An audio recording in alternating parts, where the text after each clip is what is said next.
Do we just have an absurdly low standard now for the things that Donald Trump says and does? I think that there is definitely a double standard. Welcome to this week's Wacky Moments of Leftist Extremism. Now, this was a week the state media, PBS, the politically biased shills, well, they came to a shocking realization. I want to talk about, I'll call it plainly, a double standard that we have in this campaign. But of course, the taxpayer-funded money suckers think that things are biased towards Donald Trump and the GOP. Do we just have an absurdly low standard now for the things that Donald Trump says and does? I think that there is definitely a double standard, and I think part of it is how each side's voters interpret their candidate. Which is why the latest study on PBS shows that during their coverage of the RNC and DNC conventions, PBS coverage was 72% negative at the RNC. We have seen, though, I should note, Republican rhetoric veer into outright racism, echoing some white supremacist notions as well. And 88% positive at the DNC. We once again as a country are on the cusp of putting a woman in the highest office in the land.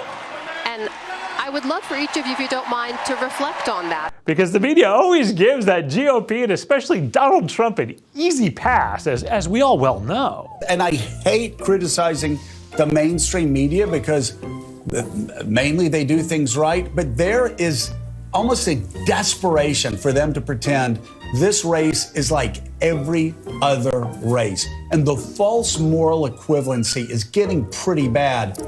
And we're just one day past Labor Day. Just one day past Labor Day, and treating the candidates equally is just bad. So on that day, MSNBC does what it's done over the last 7 years or so. Claimed without any evidence that Trump supporters are just racist. He is certainly still being able to, for other reasons, have this grip on a lot of voters that think this is the only way to bring America back to the days before women had rights and blacks and browns and other people of color had rights. Wow, that media just treats Trump so well, don't they? That day after Labor Day also heralded the return of The View, which claimed the question-avoiding Kamala Harris campaign is absolutely a flawless campaign. She could ride out on a Pegasus with bald eagles and a sword, and she's not going to pull 10 points ahead. What? She could ride out on a Pegasus with bald eagles and a sword, and she's not going to pull 10 points ahead. That Pegasus riding Harris. The media is just so mean to her, huh?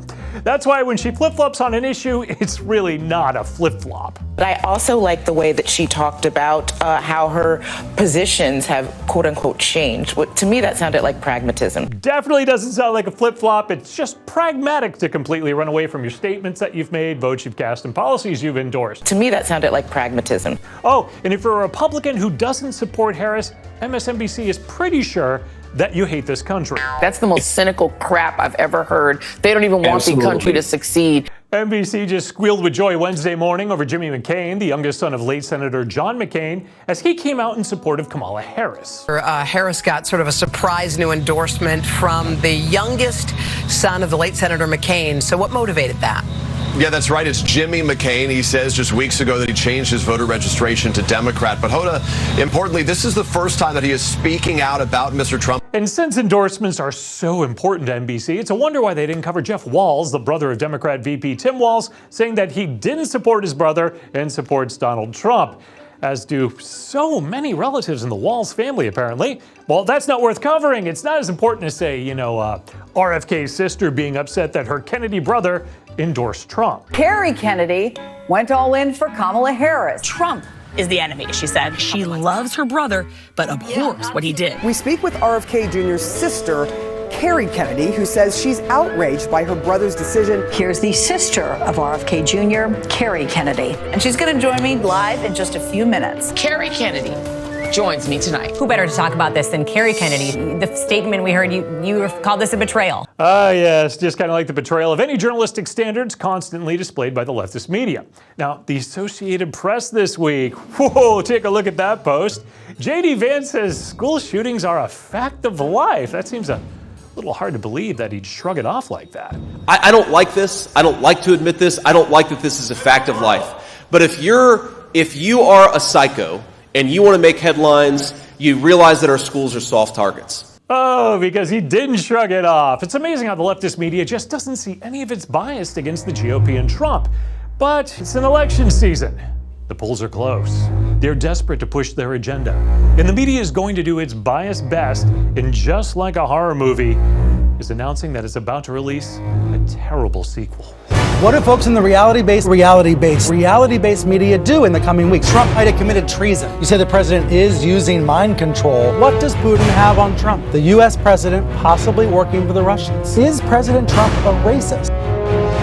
This week it was announced Brian Stelter will be returning to CNN, and surely he'll bring back his anti-Trump bias. Is it time for newsrooms to think of new ways to convey Trump's lack of credibility? Oh, they'll keep trying new ways, but it always seems the old ones just keep returning. Is the Trump presidency a criminal presidency? I'm Eric Shiner from MRC-TV, asking you to try to beat back the media bias. Head over to the MRC homepage, click on that donate button, visit MRC-TV for the latest in videos, information, and entertainment, and be sure to like, share, and subscribe to these videos on the platforms that actually let you see us.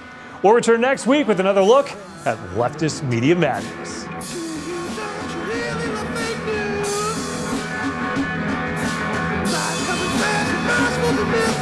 Right. Ask no questions, lie on the answers. A bald-headed baby face, CNN anchor. Politicalization. Brian Stelter, Stelter.